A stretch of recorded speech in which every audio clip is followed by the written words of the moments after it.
Hi everyone, welcome to this hopefully short video that I'm just putting up kind of as a test, but also as a sort of first attempt at making content with an actual camera. Actually making something that isn't a speaker's corner, something that isn't live, so to speak, but rather a pre-recording, where I can talk about my thoughts on different topics and whatever that might be. I have some ideas for some content, but for now, it's just a quick test. We'll see what you guys think of this. But I thought it would be a good opportunity to talk about who I am as a person and about what I'm doing, particularly at Speaker's Corner, and where I foresee the immediate future going.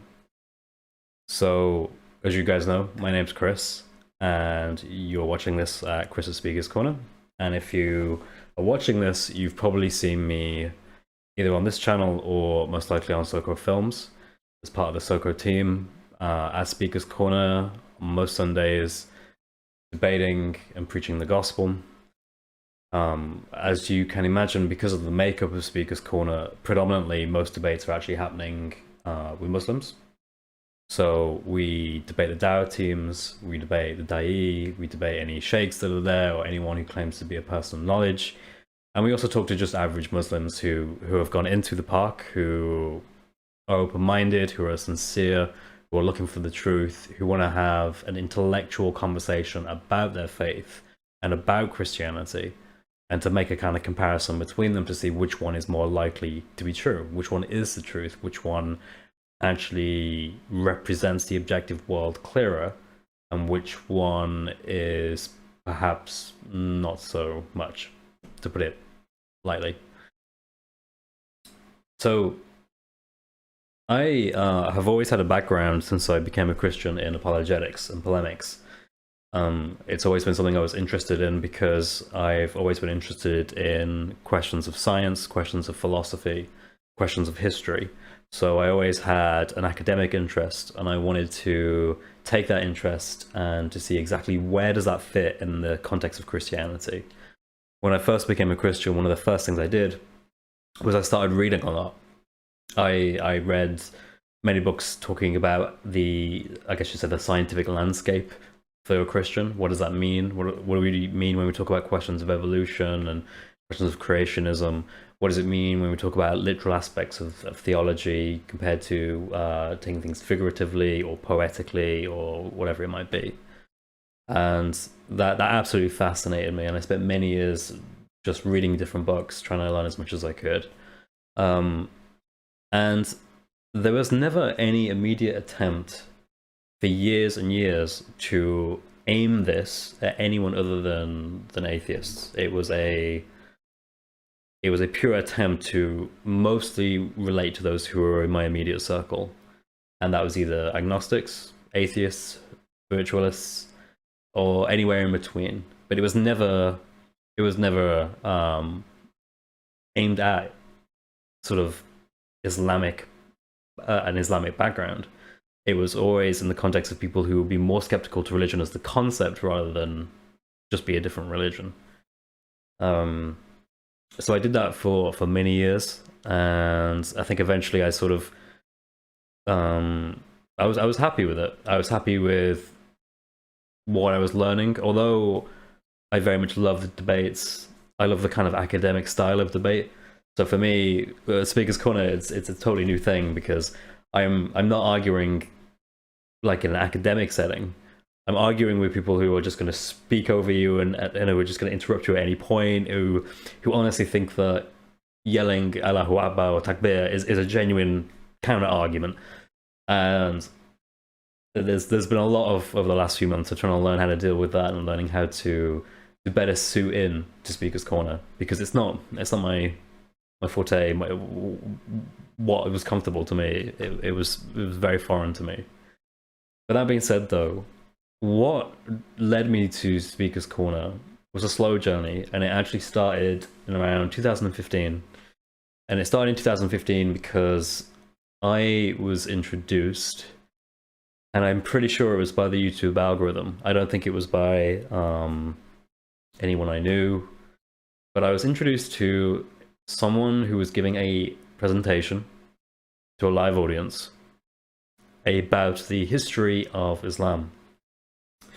And this person claimed that Islam have a completely wrong at its very root understanding of their own historical beliefs about their own religion, about not just their religion but the geography, not just about the geography but the people, not just about the people but the very scripture they hold, the book itself. And this person was none other than Jay Smith. And Jay Smith was quite of an eye-opener to me, because when I was watching this presentation, it wasn't just one, it was multiple, because I was intrigued by them. In fact, I actually went on to see the debates Jay Smith did, particularly with Dr. Shabir Ali. I think the last one he did was in 2014. But watching these debates, watching these lectures, made me realize that actually there's something uniquely profound about such a major religion having these historical issues that I simply cannot relate with as a Christian.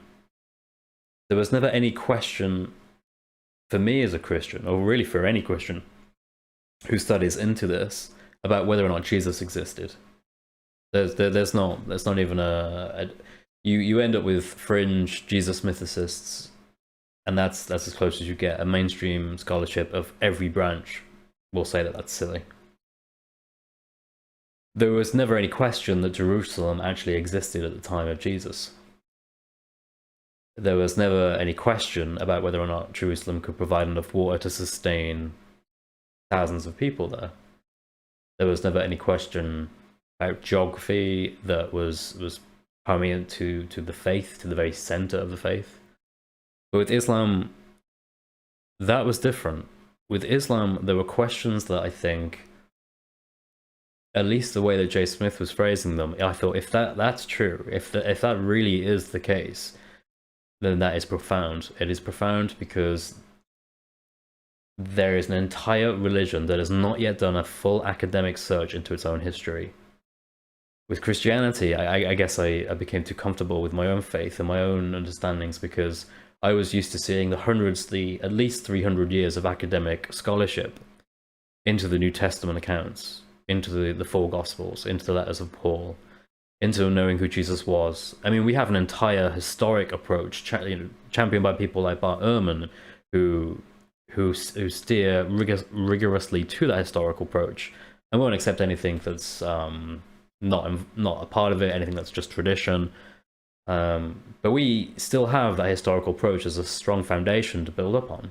We can say, from an atheist point of view, that Jesus existed, that he was known as Jesus of Nazareth, about where he was claimed to have been born, about the fact that he was baptized by John the Baptist, the fact that he was crucified on Pontius Pilate, and the fact that the earliest disciples believed he was resurrected. Now, to us, that's an amazing foundation to stand firm on. And I think before I heard about the difficulties that Islam has in its own historical roots, I guess I took it for granted just exactly how strong the Christian position really is. So hearing about this Islamic position and hearing about how weak it was, and how there was an entire form of reformed scholarship that was now taking this apart, was quite eye-opening. And I was intrigued because I wondered how far that actually went. I've always found that I've been interested in other faiths and learning more about that from a polemic point of view, or from an apologetics point of view, when it's a real part of life. So, for example, I happen to have known, and I still know, a few Jehovah's Witnesses. So from my point of view, learning about Jehovah's Witnesses as a group was incredibly useful for me, being able to have outreach with them, being able to discuss with them, and ultimately to know exactly where it is that they stand and what their theology is, and why it isn't correct, why it isn't orthodox theology. So that had a practical use. Like I could walk, and I still can, I can walk across the city centre and bump into a Jehovah's Witness who willingly wants to talk to me. And that's brilliant, and I absolutely love and cherish that. And for that reason, learning about Jehovah's Witnesses was a practical choice. It was something that I could apply in my life and see results from it. I could see fruit from it. And likewise, when I started to learn about Islam, starting with Jay Smith, and then of course I saw others starting to look at actual Islamic scholars and see what they were saying as well, which in many ways also shocked me. Um, and that took my interest. And so I saw Jay Smith was not only doing his own lectures, but he was also going to this place called Speaker's Corner, and that he had his own channel, his own YouTube channel, which is Fanda Films, and he had his own The Jay Show as well that he eventually started doing. And I started to get really involved in sort of I guess he calls it now the sin shifters, the standard Islamic narrative shifters, which is part of a team that he's put together where he's just going through all the Islamic information and just tearing it apart, which is amazing stuff. So I started to notice he was going to this place called Speaker's Corner, that he was going on this ladder, and he, using his very loud voice, he was able to speak directly to the crowd, predominantly of Muslims, and he was able to question them directly about real, hard-hitting, foundational questions about the Islamic faith. And I was shocked when I saw the absolute terrible answers that were given by some people who were considered to be people of knowledge. And this intrigued me, and from finding this, I also found out there were other speakers at Speaker's Corner. This is when I found SOCO Films, and SOCO Films drew my attention because I noticed that there were speakers there who I thought were profoundly good, who had an amazing way of speaking, amazing way of dialoguing, and even debating directly with these so-called da'is, so-called Muslims of knowledge. And I realized that what was happening is I was watching these videos and I was actually learning and preparing for replies of my own free choice without any prompting of it. And at times I was doing deep dives into topics. And I realized, hang on a sec, I'm doing this basically for fun. Like, nothing's prompting me to do this. I watch a video and the Muslim will say something like, perhaps he'll talk about the age of Aisha and he'll give a defense, or perhaps it'll be Allah can't enter his creation because it doesn't befit his majesty, whatever it might be. And I'll do a deep dive on that topic. And I thought, well, I'm becoming more confident that I know the Muslim position and I also know the Christian position, and as well as what the counter to the Muslim position is. And I thought, well, I should actually probably just do something. I should actually just go to Speaker's Corner and sort of get involved and actually contribute in some way. And I prayed about it. I very much wanted to see if this was something that I was called to do by the Spirit and would be useful, and I wouldn't just turn up and make an absolute fool of myself. So I sort of went there first on a sort of stealth mode. I didn't really talk to many people, whether they were Christian or Muslim. I sort of just listened and tried to see what I could ascertain from basically just listening to the crowd. And that worked for probably 2 or 3 weeks. Yeah, then I think I debated Mansour. I think that was the very first debate I think I ever had on camera. I think it was at the Trinity, if I remember correctly. So that was interesting. And then at this point, I started to notice other Christians who I had seen on SOCO Films. So I went up to them, I introduced myself. I had a video with Bob where me and Bob, I was on camera for the first time on SOCO, and there was a film where we just talked about what it is to have a vocation, what it is to be called to do something in life that is Christ honoring and is Spirit led, as opposed to your own desires and your own wishes, which is in contrast with Scripture. So, and that isn't to say, by the way, that a vocation is, I guess you would say, particularly religious. I don't think that's necessarily the case. There's plenty of people who are called on their vocation to do something very secular. There are people who are called to, for example, just live a humble life as a farmer, provide for their family and kids, and to raise their children well, as Christians and as a Christian man or a Christian woman. and some people have that as a vocation. It's not particularly overtly religious. It's not particularly grand, as some people might think about it, but it is a honorable, good,